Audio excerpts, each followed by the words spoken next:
Assalamualaikum warahmatullahi wabarakatuh, and hi everyone. Welcome back to discussion on example for soil strength topic. This is the second part. So in this video we are going to discuss on some examples related to determinations of shear strength parameters based on some testings. So in this video we are going to discuss the example related to unconfined compressive strength test, direct shear test, and also triaxial test, in which that it will also covers on unconsolidated undrained, consolidated undrained, and consolidated drain tests respectively. So let's look at the first example. Okay, the data given in this slide is the example from unconsolidated undrained tests. Okay, so let's look at the questions. Okay, this tabulated informations for three specimens is identical specimens subjected to different minor principal stress, also known as confining pressure. So for sample 1, sigma 3 given is, so this is sigma 3, okay? The minor principal stress is known as sigma 3, and the deviated stress here is a surcharge, okay? Or loads provided to each specimen. So we have sample 1, or specimen number 1, the minor principal stress is 69, sample 2, 136, and sample 3 is 207 kilonewton per meter square, or kPa, kilopascal. And deviated stress is given for each of them. So the question asks you to find or to plot the Mohs circles, okay, the Mohs circle for each specimens, and determine the shear strength parameter.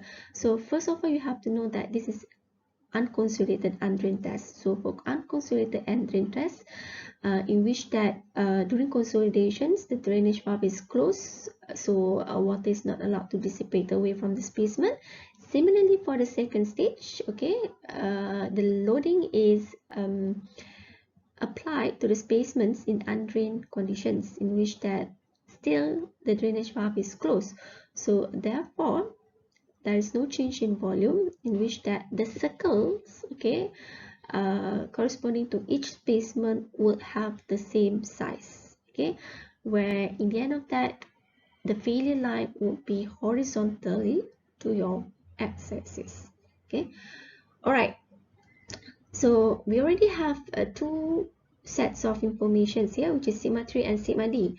So what you can do now is to calculate sigma 1. Okay, sigma 1 is equal to sigma 3 plus with deviated stress at failure, which is the information is given here. So you can have another columns here to find out what's the sigma 1. Okay, is the value of total up between sigma 3 plus with deviated stress. You have sigma 1 there. Alright, here is the complete information of major principal stress and also minor principal stress. Okay, major principal stress is already calculated by adding these two informations, these two parameters. So 345 for specimen number 1, 462 for specimen number 2, and 566 kilonewton per meter square for specimen number 3. So once you have both principal stress, minor and major, you can plot the Mohs circle. So this is the Mohs circle for sample 1, this is Mohs circle for sample 2, and this one is a Mohs circle for sample 3, where they will provide the failure lines that parallel to the x-axis. Okay, and noted that y-axis is your shear stress, and also the normal stress is x-axis, and noted here also that the scale for both axes are same. Okay, back to the questions. Okay, the question asks you to plot the Mohs circles. Okay, so you already done this, and find the shear strength parameters. So for u, okay, the shear strength parameters are only given by the C value here. So it seems like the C value is equal to around, I think, 150 plus. Okay. Okay, now let's move to example 2. So for example 2, the question is related to consolidated undrained test.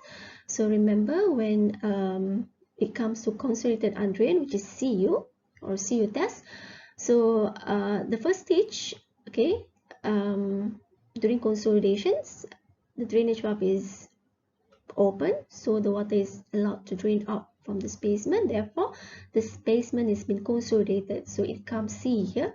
And during the second stage, okay, the loading is applied in undrained condition where the drainage valve is closed. Okay, so therefore, okay, in this stage, which is the second stage, the water is not allowed to be drained out.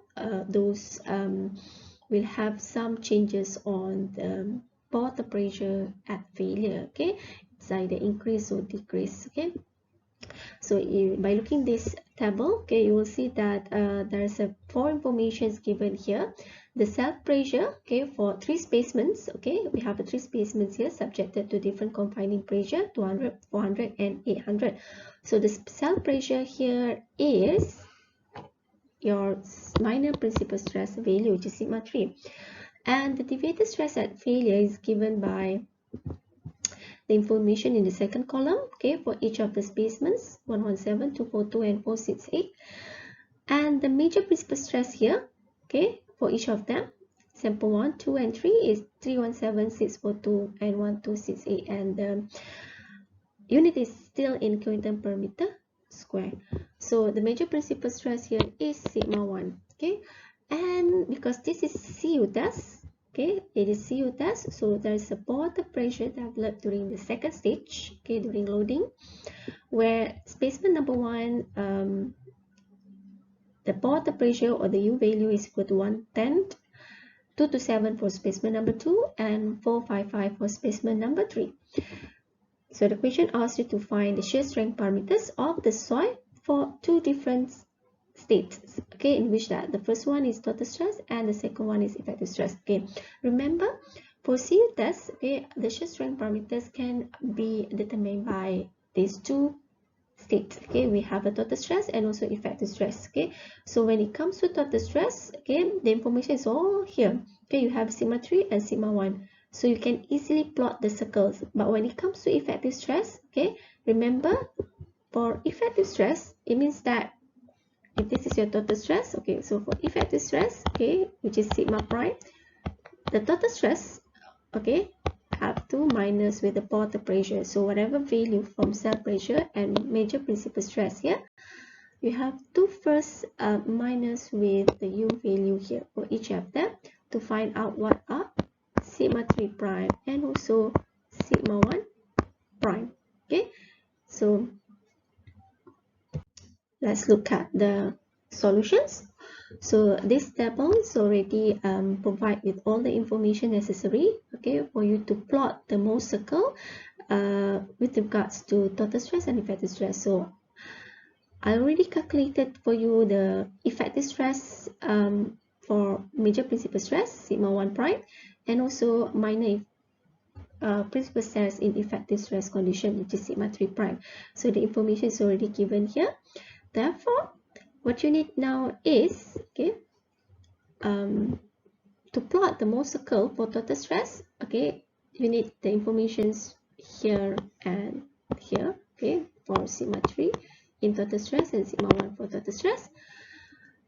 And for effective stress, now you need the informations here and here, okay, for sigma 1 prime and also sigma 3 prime. Okay, so this is for effective stress and this is for total stress, these 2 informations. Then you can plot the Mohs circles, okay, with provide the scale first, okay, for x-axis and also y-axis, and plot first the total stress more circle. This is for specimen number 1, specimens number 2, specimens number 3. Okay, and what you need to do now, remember, even though you prepare an identical specimens, but since the states of analysis is different, one is total stress, one is effective stress, so they are not going to share the failure plane or the failure line. So they will have their own failure line, which in the end they will also have different shear strength parameters. So this is the failure line for total stress. Okay, this is for total stress. So from here you find out that the C value for total stress, or normally for CU we put it C sub CU 10 kPa, and the friction angle given is 11.3 degree. Okay, this is for total stress. Now plot for effective stress. So you have 3 circles represent effective stress circle, and by plotting the failure line here, you find out that C prime, okay, is 12.5, and the friction angle, okay, I forgot to put, this is supposedly 5 prime, okay, 5 prime is 23 degree. So that are the answers for both sets. Okay, this is for this 2 is for total stress, and this 2 is for effective stress, shear strength parameters.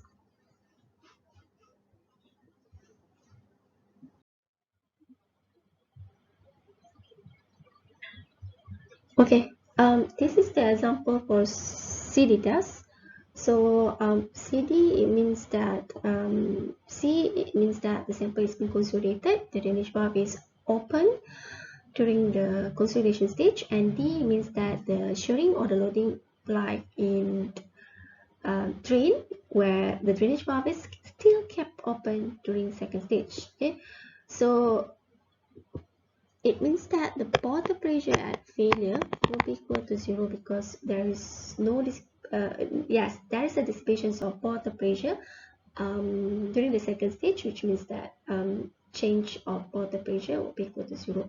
So from the table given here, there's only 2 informations for 2 specimens, identical specimens here, symmetry and deviated stress. So you can straight away calculate sigma 1, okay, equal to sigma 3 plus deviated stress at failure. So sigma 3 plus deviated stress at failure, this one is 220, 80 plus 140, and 170 plus 225 is 395. Alright, so 2 principal stress are been calculated here. So you already given sigma 3 and you already calculated sigma 1. So the next step is to plot the Mohr circle. Okay, so to plot a Mohr circles, okay, I just do it roughly. Okay, so let's say this is the Mohr circle for specimen number 1, 220, and where sigma 3 is 80 and sigma 1 is 220 for specimen number 1, and specimen number 2 is 170, let's say here is 170, and 395 is, yeah, maybe here. Okay, so you have another circles, okay, for specimen number 2. Okay, therefore you can plot the failure line here, okay, tangent to both circles because you only have 2 circles, so definitely it has to be tangent to both of them. So from here to here is your C value, okay, because it is CD, so normally we put C sub CD, or you can just put C, and the slope for the failure line, this is your friction angle. Okay, all right, so you can try to calculate it by yourself, do it by yourself later. I'll just shows you how to do it, how to solve it.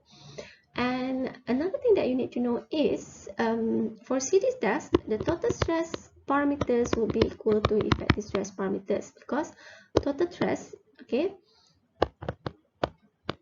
to get the effective stress equal to total stress minus water pressure, right? So there is no water pressure, okay, in the end of the testings, which is equal to 0 here. So the total stress would be equal to effective stress. So whatever the shear strength parameters, okay, C and phi here, or C and phi here are same. Okay, now move to the last example, which is example number 4. So this is the example related to direct shear test. And the table given here are the informations of sample tested on dense sandy clay under direct shear test. So we have 3 specimens here subjected to different normal load, 25, 40 and 50 kilogram. And the strain at failure provided here is specifically or related to the shear force value, okay, in which that when you have a strain at failure, it means that you need to calculate the cross-section area changes. So you need to have the change in cross-section area.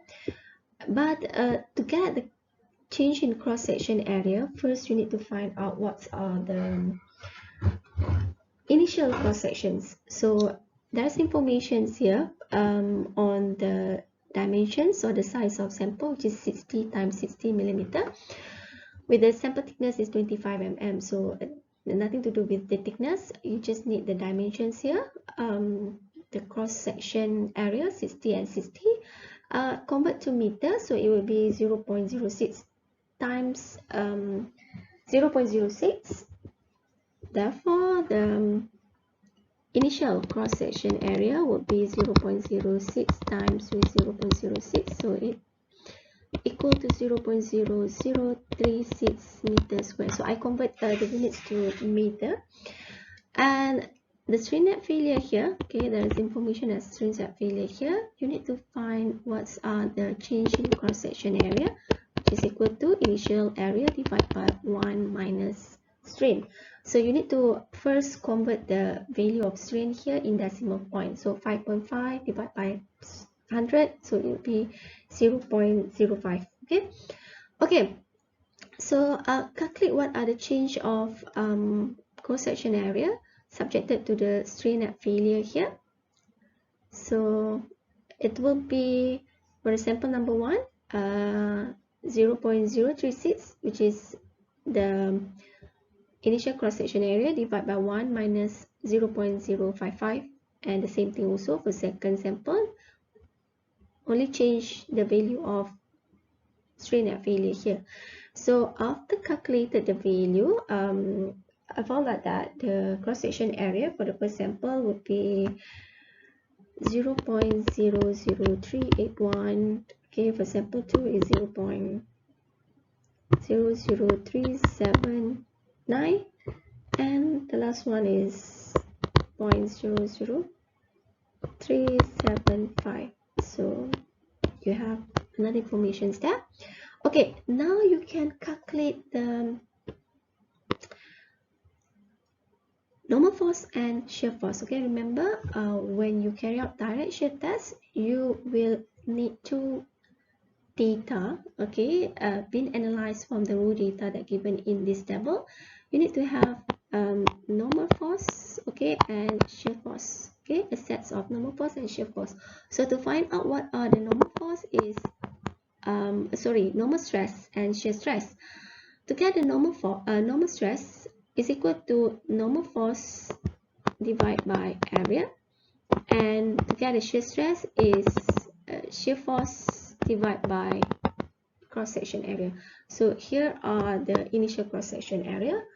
For normal stress, shear stress is the cross-section area corresponding to changes, okay, subjected to the strain at failure here. So first calculate the normal force, okay, but be careful that normal force is in normal stress in Newton per meter square. So you need to convert first, okay, the normal load here to kilonewtons, okay. So you need to change it to kilonewton. So once you already change, okay, I found out that 25 kg is equal to 0.25 kilonewton. 40 kg is equal to 0.392 kilonewton, and 50 kg is equal to 0.490. Okay, it's about that, the value. Okay, you need to convert first, okay, because value here, you have to divide with initial cross-section area for normal force. Okay, for normal force, there is no distortion happens. It's only quantify the change in volume, so there is no change in shape. It's only change in volume. So the cross-section area changes here is subjected to the second stage, which is when you apply the shear force. The first stage still using the initial area. So whatever value here, 0.25, 45, 0.392 and 0.490, divide by 0.0036, then you get the value of normal stress. So from the calculations, normal stress is equal to, here is 68, sample 2 is 109, and sample 3 is 53. Okay, so you already have the normal stress, okay, in kilopascal or kilonewton per meter square. So now find the shear stress, okay, which is the same unit, kilonewton per meter square or kilopascal. So for the shear stress, okay, the ultimate force here, okay, you have to divide by whatever change in cross-section area, yeah, respectively. But since we want to make sure that the unit is consistent, kilonewton per meter square, but here is in Newton, so you need to convert to kilonewton first. So this would be 0.125. You just divide by 1000, Newton to kilonewton, and this one would be 0.165 kilonewtons and 0.2 kilonewton. Divide by whatever change in cross-section area here. Okay, after the calculations, I found that the shear stress at failure will be equal to about 33 for sample 1, 44 for sample 2, and 53 for sample 3. Okay, so now you already have those two important informations, which is normal stress and shear stress. So the next steps is what you need to do is just plotting the informations in graph. Okay, you plot graph. Okay, for example, like this is your graph. Okay, so this is your shear stress and this is your normal stress. So whatever informations here, okay, and here, just translate to this graph. So let's say the first point is here, okay, the second point is here, the third point is here.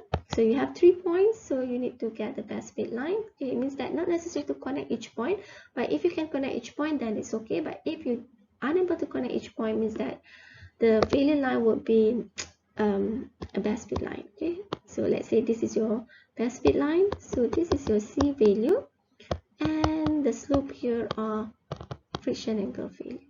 Okay, so that's it for example with regards to direct shear test.